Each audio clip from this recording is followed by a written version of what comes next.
Hello everyone, ಇದು news 18 ಕನ್ನಡದ digital content. ನಾನು ಶರ್ಮತಾ ಶೆಟ್ಟಿ. ಉತ್ತರ ಪ್ರದೇಶದಲ್ಲಿ ನಡೆದಿರುವಂಥ ಒಂದು ಘಟನೆ ಸೋಷಿಯಲ್ ಮೀಡಿಯಾದಲ್ಲಿ ಈಗ ಸಿಕ್ಕಾಪಟ್ಟೆ ವೈರಲ್ ಆಗ್ತಾ ಇದೆ. ಮತ್ತು ಶಿಕ್ಷಣ ಸಂಸ್ಥೆಗಳು ಪೋಷಕರ ಮೇಲೆ ಒತ್ತಡ ಹೇರೋ ಕುರಿತಂತೆ ಈಗ ಚರ್ಚೆಗಳು ನಡೀತಾ ಇದೆ. ಆ ವಿಡಿಯೋ ಆಧರಿಸಿ ಆ ವಿಡಿಯೋದಲ್ಲಿ ಏನಿದೆ, ಏನು ಚರ್ಚೆಗಳಾಗ್ತಾ ಇದೆ, ಶಿಕ್ಷಣ ಸಂಸ್ಥೆ ಕೊಡ್ತಿರುವಂಥ ಸಮರ್ಥನೆ ಏನು, ಪೋಷಕರು ಈ ಬಗ್ಗೆ ಏನು ಹೇಳ್ತಾ ಇದ್ದಾರೆ, ಈ ಬಗ್ಗೆ ಈ ವಿಡಿಯೋದಲ್ಲಿ ನಾನು ನಿಮಗೆ ಡೀಟೇಲ್ ಆಗಿ ಇನ್ಫಾರ್ಮೇಷನ್ ಕೊಡ್ತಾ ಹೋಗ್ತೀನಿ. ಶಿಕ್ಷಣ, ಎಜುಕೇಷನ್ ಅನ್ನೋದು ಈಗಂತೂ ತುಂಬ ಕಮರ್ಷಿಯಲೈಸ್ಡ್ ಆಗಿಬಿಡಿದೆ. ಅಂದರೆ ವ್ಯಾಪಾರೀಕರಣ ಅಕ್ಷರಶಃ ಶಿಕ್ಷಣ ಅನ್ನೋದೀಗ. ಪೇರೆಂಟ್ಸು ಅಷ್ಟೇ, ಫೀಸ್ ಸ್ವಲ್ಪ ಜಾಸ್ತಿ ಆದರೂ ಪರವಾಗಿಲ್ಲ, ತಮ್ಮ ಮಕ್ಕಳು ಒಳ್ಳೆ ಸ್ಕೂಲಲ್ಲಿ ಓದಬೇಕು, ಒಳ್ಳೆ ಎಜುಕೇಷನ್ ತಮ್ಮ ಮಕ್ಕಳಿಗೆ ಕೊಡಿಸ್ಬೇಕು ಅಂಥೇಳಿ ಹೊಟ್ಟೆ ಬಟ್ಟೆ ಕಟ್ಟಿ ಫೀಸನ್ನು ಕಟ್ತಾರೆ. ಶಾಲೆ ಒತ್ತಡ ಪೋಷಕರ ಮೇಲೆ, ಮಕ್ಕಳ ಮೇಲೆ ಹೆಂಗಿರುತ್ತೆ ಅನ್ನೋದಕ್ಕೆ ಇತ್ತೀಚೆಗೆ ನಾವು ನೋಡ್ತಾ ಇದ್ದೀವಿ.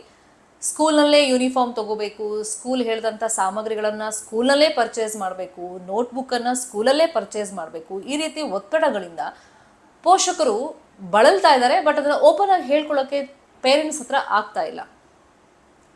ಸೊ ಈಗೊಂದು ವಿಡಿಯೋ ತುಂಬ ವೈರಲ್ ಆಗ್ತಿದೆ ಸೋಷಿಯಲ್ ಮೀಡಿಯಾದಲ್ಲಿ.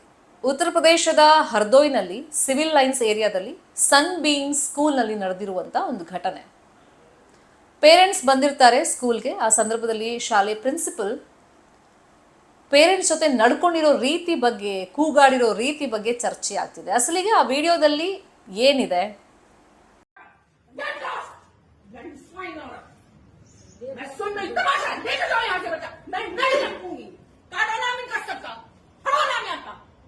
चार इकट्ठे हो गए तमाशा करने के लिए। भागो यहाँ से। You shut up! You shut up! Shut up! You shut up! Shut up! प्यार मोहब्बत 6 घंटे चाहिए तुमको बात समझने के लिए। 6 घंटे चाहिए। बस कीजिए। You shut up! Shut up! बच्चे लाके दीजिए, प्लीज बचाइए, लाके दीजिए बच्चे, निकालिए यहाँ से उठ के, हटाओ रास्ते से ना, तुरंत हटाओ यहाँ से ना।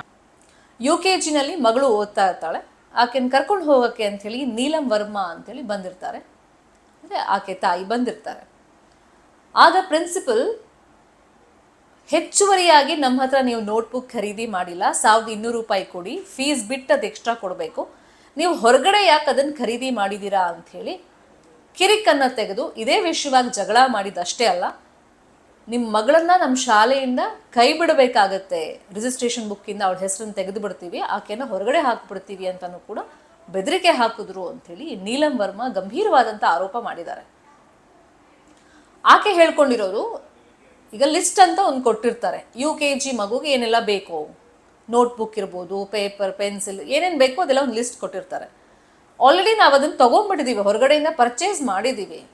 ಆದರೂ ಸ್ಕೂಲಲ್ಲಿ ನೀವು ಹೆಚ್ಚುವರಿಯಾಗಿ 4 ನೋಟ್ಬುಕ್ಕನ್ನು ₹1200 ಕೊಟ್ಟು ಫೀಸ್ ಬಿಟ್ಟು ಎಕ್ಸ್ಟ್ರಾ ಕೊಟ್ಬಿಟ್ಟು ಖರೀದಿ ಮಾಡಬೇಕು ಅಂಥೇಳಿ ಪ್ರಿನ್ಸಿಪಲ್ ಕಿರಿಕ್ ತೆಗೆದ್ರು.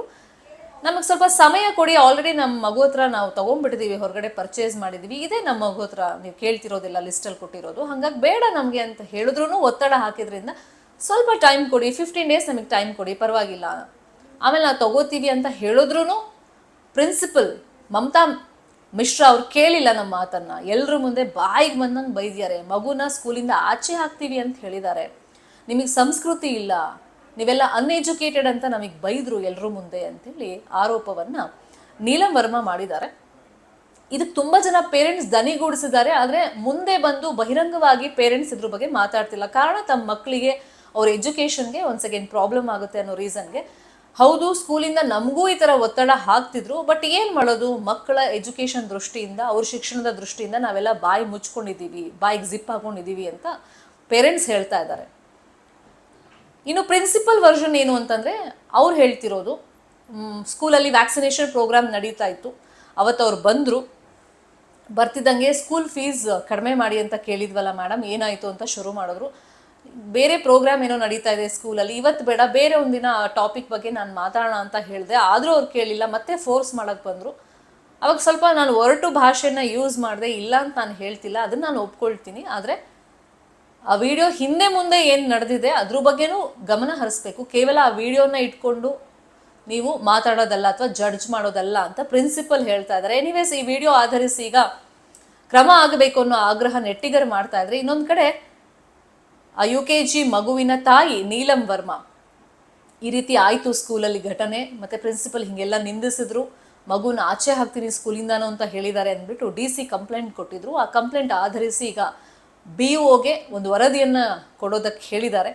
ಅಂದರೆ ಇಲ್ಲಿ ಶಿಕ್ಷಣ ಹಕ್ಕು ಕಾಯ್ದೆ ನಿಯಮಗಳು ಅಂತ ರೂಪಿಸಿರ್ತಾರೆ, ಆ ನಿಯಮಗಳ ಉಲ್ಲಂಘನೆ ಇಲ್ಲ ಆಗಿದೆ ಅಂತೇಳಿ ಈಗ ತುಂಬ ಜನ ಪೋಷಕರ ಆರೋಪವನ್ನು ಮಾಡ್ತಾ ಇದ್ದಾರೆ. ಹಾಗಾಗಿ BO ಈಗ ತನಿಖೆಗೆ ಆದೇಶವನ್ನು ಕೊಟ್ಟಿದ್ದಾರೆ. ಆ ತನಿಖೆಯಿಂದ ವರದಿ ಏನು ಬರುತ್ತೆ ಆ ವರದಿಯನ್ನು ಆಧರಿಸಿ ಮುಂದೆ ಏನು ಕ್ರಮ ಕೈಗೊಳ್ತಾರೆ ಅನ್ನೋದನ್ನು ನೋಡಬೇಕಾಗತ್ತೆ. ಆದರೆ ಶಾಲೆಯ ಒಂದು ಒತ್ತಡ ಏನಿದೆ, ಸಾಕಷ್ಟು ವಿಷಯಗಳಲ್ಲಿ ಪೇರೆಂಟ್ಸ್ ಮೇಲೆ ಒತ್ತಡವನ್ನು ಹಾಕ್ತಿದ್ದಾರೆ ಅಂಥೇಳಿ ಈಗ ಈ ಚರ್ಚೆಗಳಂತೂ ನಡೀತಾ ಇತ್ತು. ಬಟ್ ಈ ಘಟನೆ ಆದಮೇಲೆ, ಯಾಕಂದರೆ ಅಲ್ಲಿ ಪೇರೆಂಟ್ಸ್ಗೆ ಪ್ರಿನ್ಸಿಪಲ್ ಬೈತಾ ಇದ್ದಂಗೆ ಇನ್ನೊಬ್ಬ ಪೇರೆಂಟ್ಸೇ ಅದನ್ನು ವಿಡಿಯೋ ರೆಕಾರ್ಡ್ ಮಾಡಿರೋದು, ಸೋಷಿಯಲ್ ಮೀಡಿಯಾದಲ್ಲಿ ಅದನ್ನು ಹರಿಬಿಟ್ಟಿರೋದು ನೋಡಿ. ಸ್ಕೂಲಲ್ಲಿ ಹಿಂಗೂ ಆಗುತ್ತೆ, ಹಿಂಗೂ ಪೇರೆಂಟ್ಸ್ ಮೇಲೆ ಒತ್ತಡ ಹಾಕ್ತಾರೆ ಅಂಥೇಳಿ. ಬಟ್ ತುಂಬ ಜನ ಪೇರೆಂಟ್ಸ್ ಅದನ್ನು ಬಹಿರಂಗವಾಗಿ ಹೇಳಕ್ಕೆ ರೆಡಿ ಇಲ್ಲ. ಅಂದರೆ ಅಲ್ಲಲ್ಲೇ ಚರ್ಚೆ ಮಾಡ್ತಾರೆ, ಬಿಡ್ತಾರೆ. ಯಾಕಂದರೆ ತಮ್ಮ ಮಕ್ಕಳಿಗೆ ಸಮಸ್ಯೆ ಆಗಬಾರ್ದು ಸ್ಕೂಲಿಂದ, ಅಥವಾ ಅವ್ರ ಎಜುಕೇಷನಿಗೆ ಪ್ರಾಬ್ಲಮ್ ಆಗಬಾರ್ದು ಅನ್ನೋ ದೃಷ್ಟಿಯಿಂದ ಅಲ್ಲಲ್ಲೇ ಚರ್ಚೆ ಮಾಡ್ತಾರೆ. ಬಟ್ ಅಸಮಾಧಾನ ಅಂತೂ ಮೋಸ್ಟ್ ಆಫ್ ದ ಪೇರೆಂಟ್ಸ್ಗೆ ಈ ವಿಷಯವಾಗಿದೆ, ಶಾಲೆಯ ಒತ್ತಡದ ಬಗ್ಗೆ. ಸೊ ಈ ಒಂದು ವಿಡಿಯೋ ಬಗ್ಗೆ ಹಾಗೆಯೇ ಈ ಒಂದು ವಿಷಯದ ಬಗ್ಗೆ ನಿಮ್ಗೆ ಏನು ಅನಿಸ್ತು ಅಂತ ಕುರಿತಂತೆ ಕಮೆಂಟ್ ಮುಖೇನ ತಿಳಿಸಿ. News18 ಕನ್ನಡ ನಾವೆಲ್ಲ ಡಿಜಿಟಲ್ ಮೀಡಿಯಾ ಪ್ಲಾಟ್ಫಾರ್ಮ್ನಲ್ಲೂ ಲಭ್ಯವಿದ್ದೀವಿ. ನಮ್ಮನ್ನು ಫಾಲೋ ಮಾಡಿ, ಸಬ್ಸ್ಕ್ರೈಬ್ ಮಾಡಿ. Thank you so much. ನಿರ್ಭೀತ, ನಿಷ್ಪಕ್ಷಪಾತ, ವಿಶ್ವಾಸಾರ್ಹ ಸುದ್ದಿಗಳಿಗೆ ಮತ್ತೊಂದು ಹೆಸರಾಗಿರುವಂತ News18 ಕನ್ನಡ ಈಗ ಆಪ್ನಲ್ಲೂ ಲಭ್ಯವಿದೆ. ದಯವಿಟ್ಟು ಇಲ್ಲಿರುವಂತ QR ಕೋಡ್ ಸ್ಕ್ಯಾನ್ ಮಾಡಿಕೊಂಡು ಆಪ್ ಡೌನ್ಲೋಡ್ ಮಾಡೋದಕ್ಕೆ ಮರಿಬೇಡಿ. ನಿಮ್ಮ ಬೆಂಬಲ ಹೀಗೆ ಸದಾ ನಮ್ಮೊಂದಿಗಿರಲಿ. ಧನ್ಯವಾದ.